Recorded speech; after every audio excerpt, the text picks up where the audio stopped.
Dad, I want to go on that blue slide. My 4-year-old son Milo was tugging at my hand as we stood in line at the Riverside Family Park entrance gate. This was our weekend routine, taking Milo to the park, because only families or registered members could enter here. It was an exclusive place, safe and clean, where children had proper space to play. I was just pulling out my membership card when suddenly someone grabbed my jacket from behind with force. I turned around to look. Another child, slightly older than Milo, with shiny black hair and panicked brown eyes, was hiding behind me. His breathing was rapid, as if he had run here from somewhere. "Hey buddy, are you okay?" I asked, crouching down. He didn't answer, just gripped my jacket tighter. That's when the security guard stepped forward and said, "Sir, are these both your children?" My heart started beating a bit faster.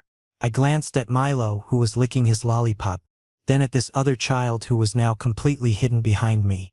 I couldn't understand what to do. If I said no, this child wouldn't be able to enter here.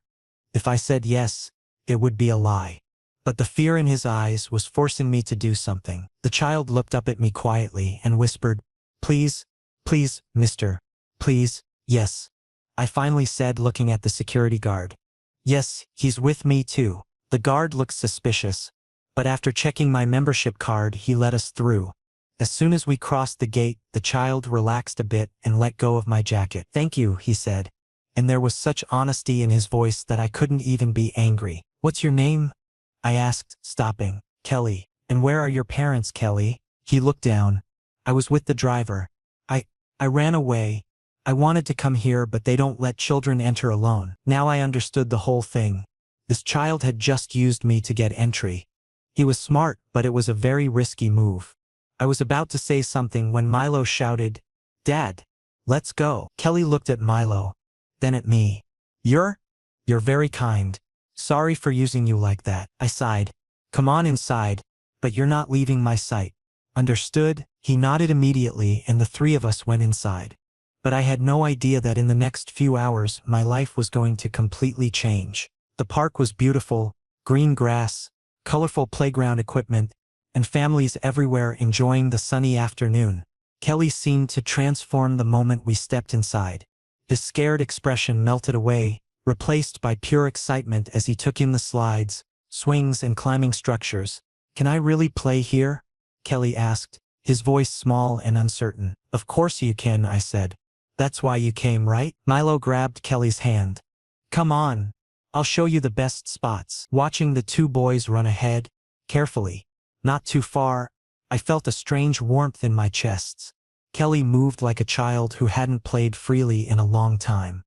Every swing, every slide seemed like a new discovery. Meanwhile, Milo was showing off, trying to impress his new friend with his park knowledge. I settled on a nearby bench, keeping both boys in my line of sight. Other parents were scattered around, some on their phones, others chatting with each other. This was normal Saturday life. Simple, peaceful, uncomplicated. Kelly climbed to the top of a jungle gym and waved at me. "Look how high I am." "I see you. Be careful," I called back, surprised at how naturally those words came out. He wasn't my child, yet here I was, acting like a concerned parent. Milo joined him at the top, and the two boys sat side by side, their legs dangling through the bars as they talked about something I couldn't hear. They looked like they'd been friends forever, not strangers he'd met 20 minutes ago. My phone buzzed. A text from my manager at the coffee shop. "Can you cover tomorrow's morning shift? Sarah called in sick." I typed back, "Sure, no problem." That was my life. Covering shifts, stretching paychecks, making sure Milo had everything he needed, even if it meant I had nothing left over. But looking at him now, laughing with Kelly, it all felt worth it. "Mr. Adrian?" Kelly appeared beside me, slightly out of breath. "Just Adrian is fine, buddy." "Adrian," he corrected himself with a small smile. "Can I ask you something?" "Sure." "Do you come here every weekend with Milo?" "Most weekends." "Yes." "Why?" Kelly's expression grew sad. "My dad never brings me to places like this. He's always working. The driver takes me to school and back, and sometimes to the museum with my tutor, but never somewhere fun like this." My chest tightened. This kid, who clearly came from money, based on his expensive clothes and the mention of a driver, was lonely. Wealth couldn't buy what he actually needed. I'm sure your dad's doing his best, I said gently, though I wasn't sure I believed it. Maybe, Kelly said doubtfully. Can Milo and I go on the swings now? Go ahead. I'll be right here. As Kelly ran back to Milo, I noticed how his whole demeanor had changed. The scared, desperate child from the gate was gone. In his place was just a regular kid enjoying a regular afternoon at the park. It made me wonder what his normal life looked like that this simple outing felt so special to him. The boys played for another hour, moving from swings to slides, to the sandbox. Kelly was completely absorbed, building elaborate sandcastles while Milo provided running commentary. I took a few photos on my phone, mostly of Milo, but Kelly ended up in several of them too. Around 3 o'clock, I noticed Kelly's energy starting to flag. He sat down heavily on a swing, not pumping his legs anymore, just swaying gently. You getting tired? I asked, walking over. A little, he admitted. But I don't want to leave yet. We can stay a bit longer, I assured him. Want some water? I pulled out the water bottles I'd packed for Milo and me. Kelly accepted one gratefully, drinking deeply. Adrian? He said after a moment. Yeah, thank you for letting me come in with you. This is the best day I've had in a really long time. Something about the way he said it, so sincere, so full of simple gratitude, made my throat tight. You're welcome, Kelly. Anytime. I meant it as a polite phrase, but the hope that flashed in Kelly's eyes told me he'd taken it literally. Before I could clarify, Milo called out for us to come see something he'd found, and the moment passed. But as I watched the two boys examining a particularly interesting rock, I had a strange feeling that this wasn't just a random encounter. Something about Kelly, about this whole situation felt significant in a way I couldn't quite name. I shook off the thought. I was overthinking things. Tomorrow Kelly would go back to his life, and Milo and I would go back to ours. This was just one kind afternoon. Nothing more. Except deep down, I already knew I was wrong. Kelly and Milo were both on the swings, and I sat on the nearby bench watching them. Kelly seemed carefree for the first time, and I felt good about helping him. Both children were laughing together, and for a moment it felt like a normal family outing. Mr. Adrian, watch how high I can go, Kelly shouted excitedly, pumping his legs hard on the swing. Careful, Kelly, I said automatically as if he were my own child. Milo joined the competition. I can go even higher, Dad. I was smiling as I watched them, but this happiness didn't last long. Suddenly there was noise from the main gate area. I looked up to see several security guards rushing in, and behind them was a man, tall in a black suit, wearing sunglasses and his expression filled with anger. My heart thumped. This scene didn't look good. Kelly!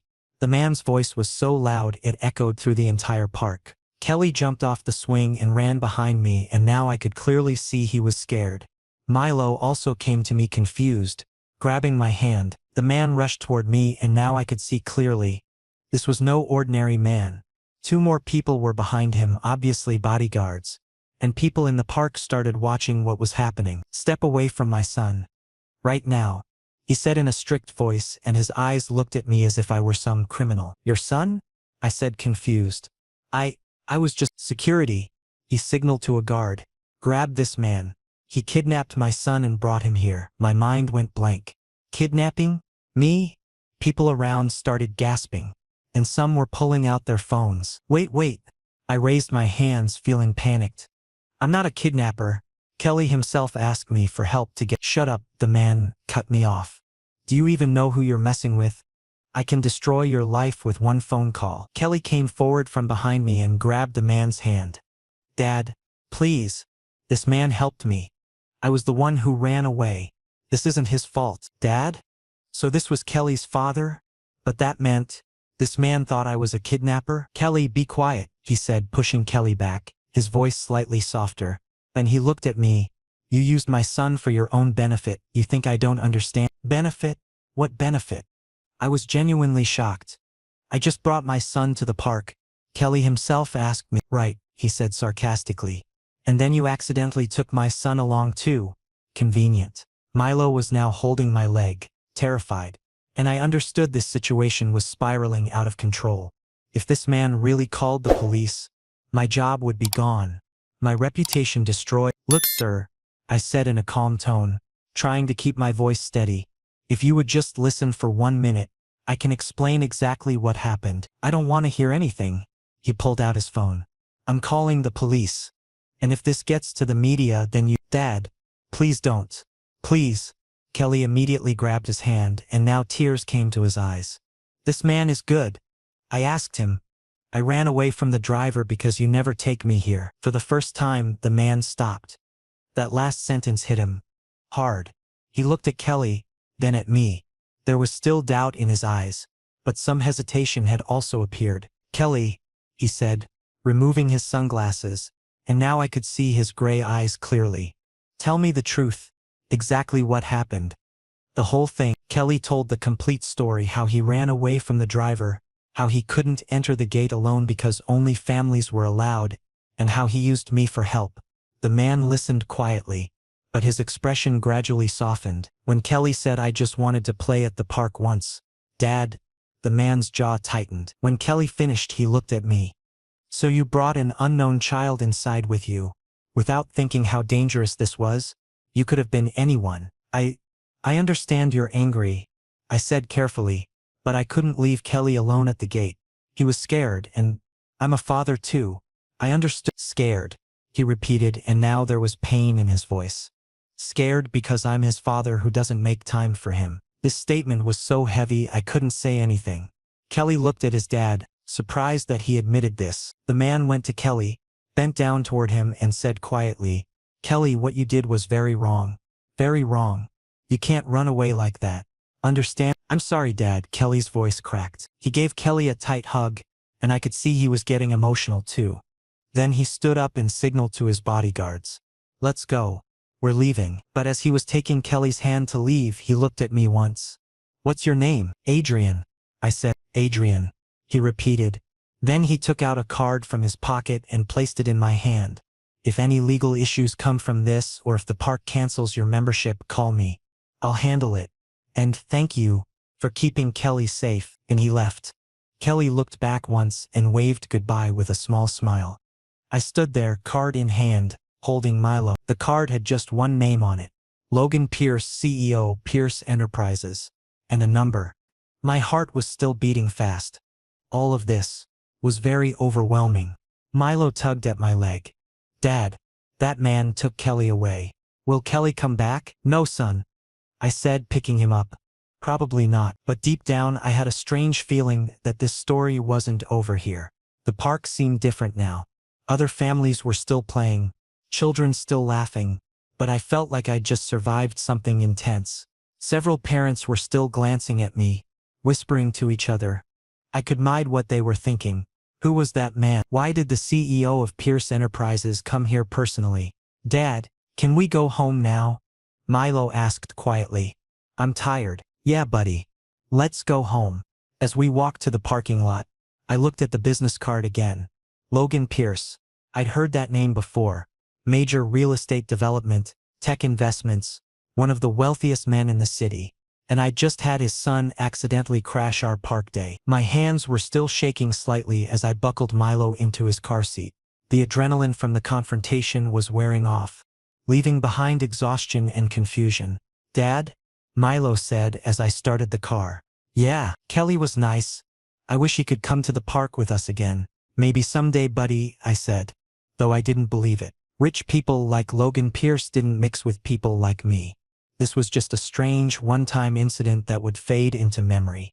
By tomorrow, Logan would probably forget all about the coffee shop worker who helped his son get into a park. I pulled into traffic, the business card sitting in my cup holder, and tried to put the whole bizarre afternoon out of my mind. I failed completely. 3 days passed since that incident, and I was trying to forget everything.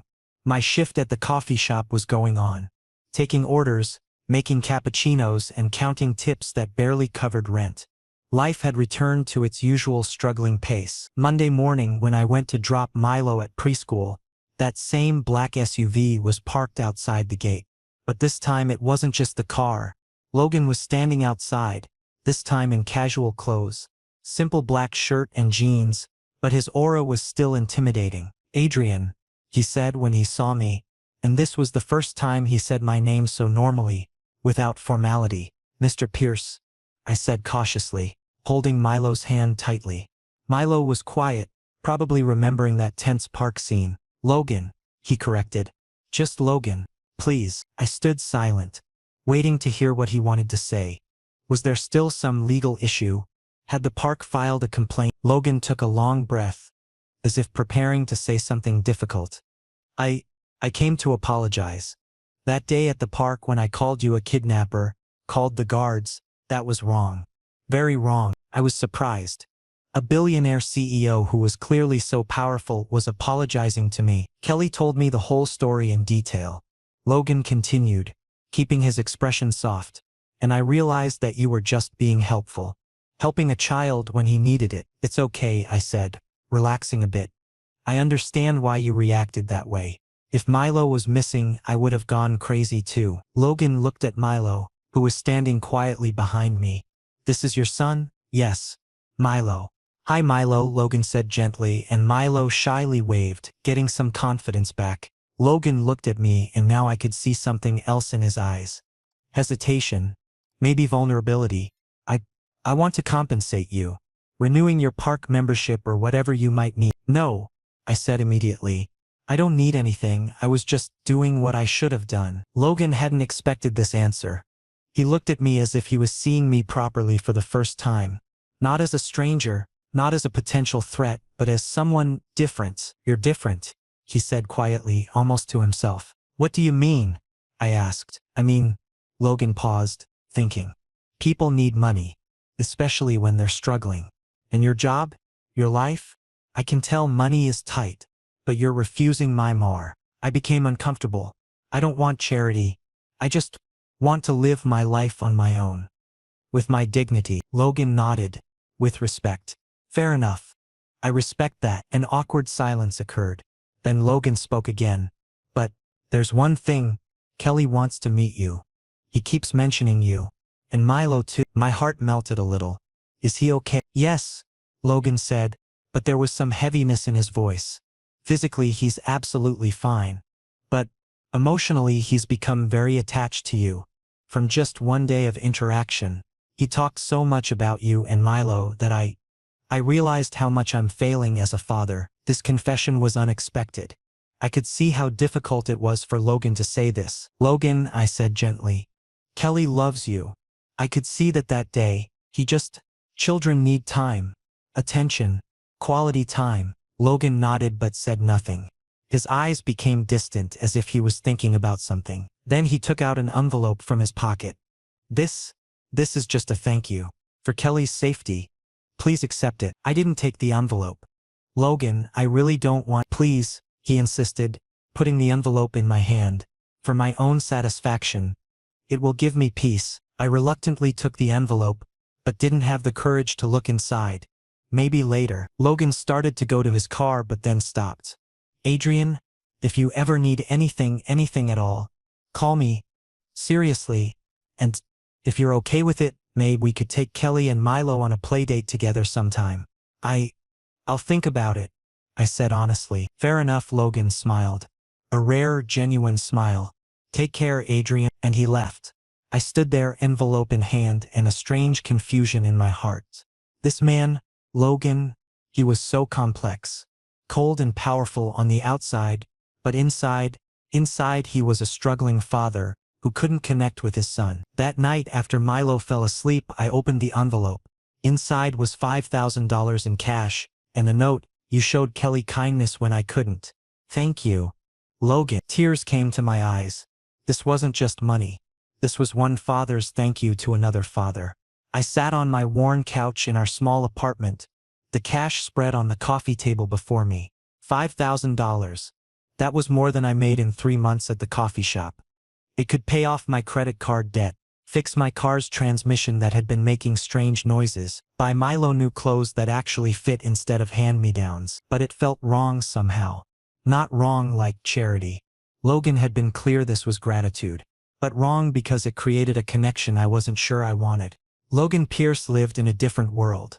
His casual clothes probably cost more than my monthly rent. His son had a driver. He could destroy my life with one phone call. As he'd said at the FAC, people like him didn't stay friends with people like me. They couldn't. Our lives were too different. Yet when I closed my eyes, I kept seeing the vulnerability in Logan's face when he admitted he was failing as a father. The genuine respect in his voice when I'd refused his money the first time. The careful way he'd smiled at Milo as if he wasn't used to being around children who weren't his own. My phone buzzed. A text from an unknown number. "This is Logan.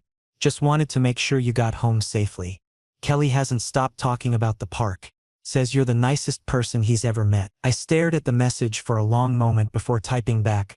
"We got home fine. Tell Kelly I said hi." 3 dots appeared, then disappeared, then appeared again. Finally, he wants to know if Milo can come over sometime. We have a pool and a game room. I know it's a lot to ask. My finger hovered over the screen. This was where I should create distance. Politely decline. Keep our worlds separate. Instead, I typed, "Let me think about it. It's been a long day, of course. No pressure.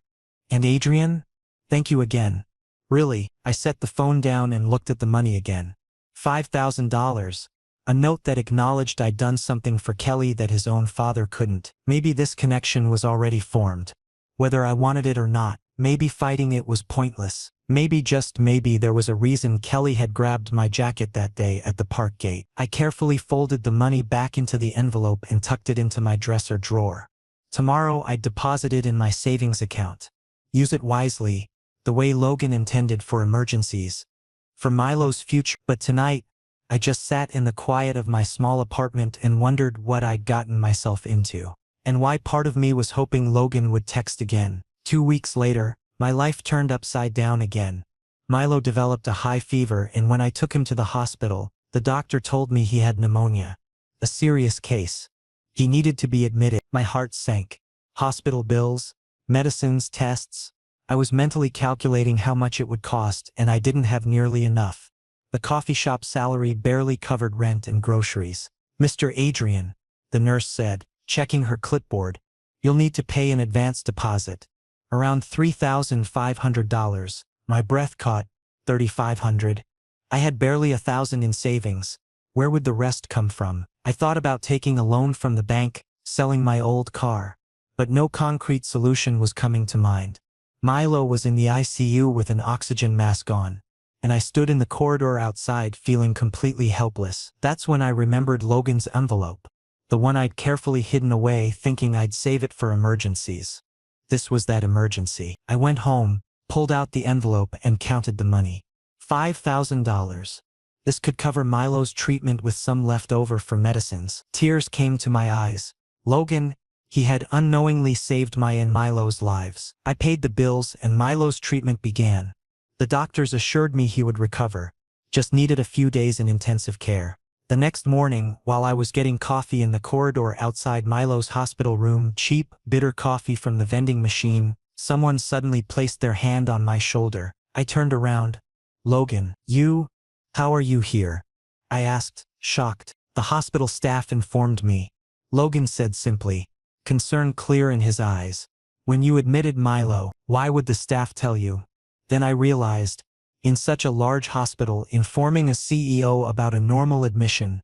You told the hospital something beforehand? About me?" "Yes," Logan admitted without hesitation. "After that day, when you didn't refuse my envelope, I thought if you ever had a medical emergency, I wanted to know, so I could help." I was stunned. This man, why was he caring so much about me? We were barely more than strangers. "How is Milo?" Logan asked, with genuine concern. Better than the first day. The doctors say he might come off oxygen by tomorrow," I said, feeling some relief. Logan nodded, visibly relaxing. Then he handed me another envelope. "This is for after discharge. Medicines, follow-ups. If you need time off from work during his recovery period. Everything." "Logan, no." I tried to return the envelope. I can't accept this much from you. I'll even pay back the first money when—" "Adrian," Logan grabbed my hand, gently but firmly. "This isn't charity. This is help from one father to another. I know this feeling, when your child is in the hospital and you feel helpless. When money becomes the barrier to giving them the best treatment." His eyes held such sincerity, such understanding, that my words stuck in my throat. "Milo needs you," Logan continued, keeping his voice soft. And if you're stressed about money, you won't be able to be properly present for him. So please, take this. Just for Lilo. I couldn't say anything. I just quietly took the envelope because Logan was right. Milo needed me, and I wanted to be strong for him, not financially stressed. Thank you, I whispered. And this thank you wasn't just for the money. Logan gave a rare smile. Don't mention it. I know how difficult it is being a single parent. This line touched my heart. Kelly's mother, gone, Logan said simply, pain flashing in his eyes. When Kelly was born, she didn't want the responsibility. She left and never came back. Now I understood Logan's struggle. He was also a single father, raising his son alone. But instead of lacking money, he lacked time. I'd like to bring Milo, I said, to meet Kelly. When he's better. Logan's entire face lit up. Really? Yes. Kelly is a good kid.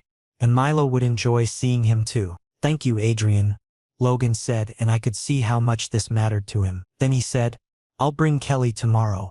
He wants to meet Milo. If that's all right with you. I nodded. Yes, absolutely. The next day Kelly came, carrying toys and books for Milo, superhero ones, dinosaur ones, and coloring sets. Both children laughed together, shared stories while sitting on the hospital bed, and the hospital room felt a little less scary. And Logan, he sat quietly in the corner watching everything. There was something in his eyes, longing, sadness, and maybe a bit of jealousy too. The way Kelly interacted with me, laughing freely, talking openly. Perhaps Logan realized that connection was missing between him and Kelly. When they were about to leave, Logan said to me in the corner, Adrian, I want us to be friends. For Kelly. And maybe for ourselves too. I looked at him. This offer was simple, but its meaning was complicated. Friends. I repeated. Yes. Logan said with a slightly vulnerable expression. If you're comfortable with it. I know I was very harsh before, but I'd like to make it up to you. I thought for a moment. This man had been a stranger to me just weeks ago, but now he was something else. Someone who understood my struggle. Okay, I finally said. Friends. And from that day, a new dynamic began in our lives. One that was complicated, unexpected, but somehow felt right. Over the next 3 days, Logan visited every evening. He'd bring Kelly and the two boys would play quietly, board games, drawing, reading stories. Logan would sit with me in the corner, sometimes in comfortable silence, sometimes talking about mundane things like weather or traffic. But there were moments, brief fleeting moments, when our conversations went deeper. Do you ever regret it? Logan asked one evening while the boys were absorbed in a coloring book. Regret what? Having Milo. Becoming a parent so young? Giving up your dream? I watched Milo carefully color within the lines, his tongue poking out in concentration. Never. Not for a second. He's the best thing that ever happened to me. Logan was quiet for a long moment. I envy that certainty. You don't feel that way about Kelly? I do. But I also feel inadequate. Like I'm failing him every day. You're here now, I pointed out. That's what matters. Logan looked at me then, really looked at me, and something passed between us that neither of us acknowledged out loud. On the 4th day, Milo was discharged. Logan insisted on driving us home, and I was too tired to argue.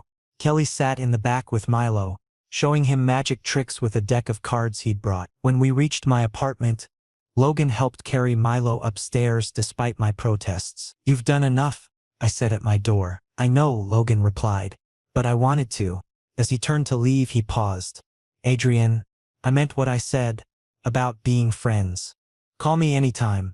For anything. I will, I promised. And as I watched him walk away, I realized something had fundamentally shifted. Logan wasn't just the intimidating CEO anymore.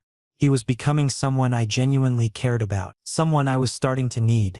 After Milo's discharge, I tried to return to normal routine, but Logan's messages kept coming. First just check-ins. How is Milo? Is his recovery going well? Then gradually more casual conversations. About work, about life, about funny moments with the kids. One Friday he texted, taking Kelly to the zoo tomorrow. Want to join with Milo? Fresh air would be good for his recovery. My first thought was to refuse. All of this, getting so close to a billionaire, felt strange. but seeing Milo's excited face, he was still recovering from the hospital and bored at home. I couldn't say no. Okay, I replied, but not too much walking. Milo isn't fully recovered yet. Done. We'll arrange wheelchairs just in case. This thoughtfulness, it made Logan even more intriguing. Saturday morning, Logan came to pick us up himself. This time it wasn't just the driver. He was driving. In a simple white t-shirt and jeans. He looked so normal, almost relatable. His usual CEO stiffness was completely gone. "Ready?" he said with a smile as Milo carefully climbed into the car. Kelly helping him. "Yes," I said, feeling nervous but also excited. At the zoo, Kelly and Milo went wild, carefully, since Milo couldn't run too much. They went to every animal exhibit, asked questions, and Logan patiently explained everything. I watched. This Logan was completely different. Relaxed, smiling, and genuinely happy. "Look, Adrian. This giraffe is so tall," Kelly shouted, pointing upward. "Yes, buddy. Very tall," I said, smiling. Logan looked at me. "You handle them well." "Because of you," I said, surprising myself with the honesty. "You're also doing well today. I'm learning from watching you," Logan admitted quietly. "Before, I didn't know how to spend time with Kelly. How to just be. Watching you is helping me understand." My heart warmed a little. "You're a good father, Logan.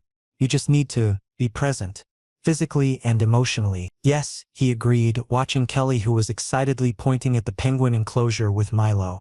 "And now I'm trying." We spent the entire day at the zoo. By sunset, when we were heading back, both Kelly and Milo had fallen asleep in the back seat, exhausted but happy. "Today was nice," Logan said while driving, keeping his voice low so the children wouldn't wake. "For me too," I admitted, looking out the window. "Very much so." Logan glanced at me for a second, then focused back on the road. "Adrian, can I ask you something?" "Sure." "Your job at the coffee shop, are you happy there?" I was slightly shocked. This question was unexpected. "Happy? I mean, it pays the bills. Barely. It's enough for Milo, somehow we manage." "But what about you?" Logan insisted. "What do you personally want? What are your own dreams?" No one had ever asked me this question. I always thought about Milo, never about myself. My life was just running on survival mode. I don't know," I said honestly, a hint of sadness in my voice. "I dropped out of college when Milo was born. I used to want to study architecture, design buildings. But then life happened." Logan didn't say anything, just nodded. But I could see something working in his mind. When we reached my apartment, Logan stopped the car but didn't turn off the engine. He wanted to say something. "Adrian," he said, turning toward me properly, "I want to offer you something." My heartbeat increased. "An offer?" "Yes. Kelly needs a caretaker. Someone who understands him, spends quality time with him. I'm very busy, meetings, deals, travel. And Kelly needs someone who genuinely cares about him. Not just a nanny or hired help. Someone like you." "Me?" I said incredulously. "Logan, I'm not a qualified nanny. You're perfect," Logan cut me off. "Kelly is attached to you. He feels a comfort with you that I can't give him. And I trust you." Trust. That word was so heavy. "I'll pay you well," Logan continued.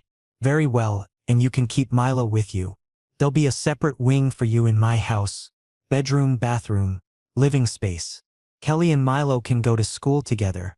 I'll arrange admission to a private school. You can quit your coffee shop job and properly focus on both Kelly and Milo." My mind was spinning. This was huge. "Logan, this is very overwhelming," I said. "I know," Logan said softly. "And I don't expect you to answer now. Think about it. Take whatever time you need. But, Adrian, this isn't just for Kelly. This would be good for you and Milo too. Stable income, better living conditions, better education for Milo." All of that was true. But something was holding me back. I don't want to become a charity case," I said honestly. "This isn't charity," Logan said firmly. "This is a job, a responsibility, and I genuinely believe you're the best person for this work. Kelly needs you, Adrian." I was quiet, getting Milo out of the car, saying goodbye to Logan. I was doing everything mechanically. "Think about it," Logan said from the car window. "When you're ready, let me know. No pressure." But there was pressure. Internal pressure, financial stress, Milo's future, my own struggling life. This offer could solve everything. I couldn't sleep all night. Milo was sleeping peacefully beside me, and I stared at the ceiling. Could I do this? Live in Logan's house? Become part of his world?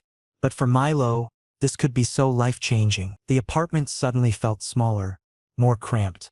The peeling paint on the walls, the leaky faucet I kept meaning to fix, the thin walls that let in every sound from the neighbors.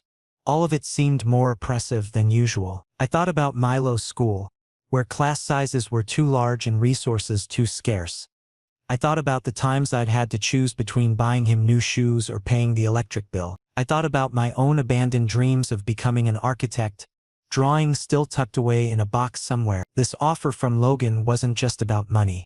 It was about possibility, about giving Milo opportunities I could never provide alone, about maybe, just maybe, having space to breathe instead of constantly drowning. But it was also about entering a world where I didn't belong, where my second-hand clothes and lack of pedigree would be obvious, where I'd always be the employee, never the equal, unless Logan saw me differently than that. The way he'd looked at me at the zoo, the way he'd admitted he was learning from me, the way his voice had softened when he said, "I trust you." Maybe this wasn't just a job offer. Maybe it was the beginning of something neither of us fully understood yet. After 4 days of thinking, 4 nights of barely sleeping, making lists of pros and cons, considering Milo's future, I called Logan. "I'm ready," I said simply, trying to keep my voice steady. Relief was clearly audible in Logan's voice, as if he'd been holding his breath. "Really?" "Yes. But I have some conditions." "Tell me. Anything." "Milo's education and his needs. Those come first. I want his school admission guaranteed. And I want this arrangement to remain professional. Clear boundaries. A properly written contract, duties, timings, days off, everything." "Done." Logan agreed immediately. "I'll have my lawyer draft the contract tomorrow. Transparent and fair. And Milo's admission, best school with Kelly. And one more thing," I said. "If this arrangement doesn't work out, I should be able to leave without any drama. Milo shouldn't get emotionally hurt." "Agreed," Logan said. "But Adrian, I see this arrangement as long-term, stable, because consistency is important for Kelly." "I want that too," I admitted. "For Milo as well. So, when do you want to move?" "By this weekend?" "Perfect. I'll send movers." "And Adrian?" "Yes, thank you. Seriously, you don't know how much this means to me." After ending the call, I looked at Milo, who was playing with his toys. "Milo, come here, sweetheart." He came over to me, curious. "We're going to move to a new house," I said gently, "with Kelly and his dad." Milo's eyes went wide. "With Kelly? Every day?" "Yes, every day." "Yay!" He jumped up, excited. "Dad, this is the best news." At least Milo was happy. That made my choice a little easier. That Friday, Logan sent movers who packed all my limited belongings and took them away. My apartment was small, so there wasn't much clothes. Milo's toys, some books, and memories. But when I left there for the last time, I felt strange. I was going to a new world. A world completely different from my current life. And honestly, I was scared. Excited too, but also scared. Logan's mansion. It was exactly that. A mansion. Large, elegant, modern architecture and perfectly manicured landscaping. But what surprised me most was Kelly's reaction when he saw me. "Adrian," he ran over and hugged me tightly, as if he hadn't seen me in forever. "You're really staying here, really, really?" "Yes, buddy," I said, ruffling his hair. "Really, really." Milo was excited too. Logan showed them a large playroom filled with toys, gaming consoles, books, art supplies, and both children immediately went in. "Explore." "Your room is here," Logan said, taking me upstairs to a separate wing. The room was large. A comfortable king-size bed, an attached bathroom with modern fixtures, a study desk and a sitting area. The window looked out over the garden, landscaped and peaceful. This is too much," I said, feeling overwhelmed. "No, it isn't," Logan replied simply. "If you're going to live here, you should be comfortable. This is your personal space. And Milo's room is right next door." He showed me Milo's room, a mini paradise for children, toys, a proper study area, and a comfortable bed. Logan, all of this, I was trying to find words. This is normal here, Logan said. And Adrian, understand one thing clearly. This arrangement is professional, but I don't want you to feel like a servant. Live here like family. Eat together at the dining table, use the living room, everything. Thank you, I whispered. The next few weeks went smoothly. I dropped Kelly at school, who was now in the same school as Milo, then picked up both of them. Evenings were homework, playtime, and dinner. Logan's schedule was unpredictable. Sometimes he came late, sometimes early, but whenever he was home, he definitely joined us for dinner. And slowly I was seeing Logan change. He spent more time with Kelly, read him bedtime stories, planned outings on weekends. One night, after the children had gone to sleep, I went to the kitchen to get water. Logan was already there with his laptop, working, tie loose sleeves rolled up. Still working? I said, surprised that he was working so late. Yes, he said tiredly, rubbing his eyes. Some deals are pending, need to be signed. I went over to him and made fresh coffee, giving it to him. Here, this will help. And take a break from the screen, your eyes will hurt. Logan looked at me, surprised. Thanks. You don't need to do all this. I know, I said, pouring coffee for myself too. But I can, so why not? We sat quietly for a while, drinking coffee. Comfortable silence. Then Logan said, Adrian, since you came, this house has started feeling like a home. My heart skipped. What do you mean? I mean, before this was just a building, Logan said, staring at his mug. Large, expensive, but empty. But now there are voices here. Laughter, life. Kelly tells at the dinner table. Milo laughs with him. And you're bringing everyone together. I understood what he was saying. How lonely his life must have been. Just work and a child he couldn't properly connect with. Logan, I said quietly, putting down my coffee. You're never alone. Kelly is here. And now, we are too. Milo and I. Logan looked into my eyes, and in that moment something shifted.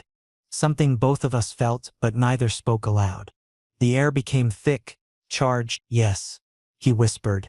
You are. And that night, when I went back to my room, I realized this wasn't just a job anymore.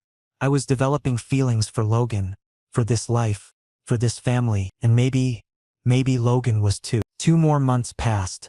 Kelly and Milo became best friends, playing together after school, doing homework together, sharing secrets. Logan also became more present, coming from the office early, making plans on weekends. One Saturday, when the children were playing in the park and Logan and I were sitting on a bench, Logan said something that changed everything. Adrian, I need to tell you something. I looked at him. His expression was serious, nervous too. What happened? I asked. I've developed feelings for you, Logan said directly, looking into my eyes. And I know this is complicated. You came here as an employee, but now you're something else to me. Something more. My heart started beating wildly. Logan, I don't know how you feel about me, he continued. And if you're feeling uncomfortable, then Me too. I cut him off. I have feelings too. For you. Logan's eyes widened. Really? Yes. But Logan, this is complicated. There's Kelly, there's Milo, your reputation, my position. I know everything, Logan said. But Adrian, I can't live without you. These 2 months, you've completely changed mine and Kelly's lives. And I don't want this to remain just a professional arrangement. Then what do you want? I asked, my voice barely above a whisper. You, Logan said simply. I want you properly. As my partner. As Kelly's second parent. As my everything. Tears came to my eyes. This confession. This was everything I'd secretly wanted but could never admit. Yes, I whispered. Me too. Logan held my hand, gently, carefully, as if I were something precious. Yes, Logan, I want you too. And in that moment, with the moon overhead and the children playing in the distance, we looked into each other's eyes and understood everything. This wasn't just a deal. This was destiny. This was love.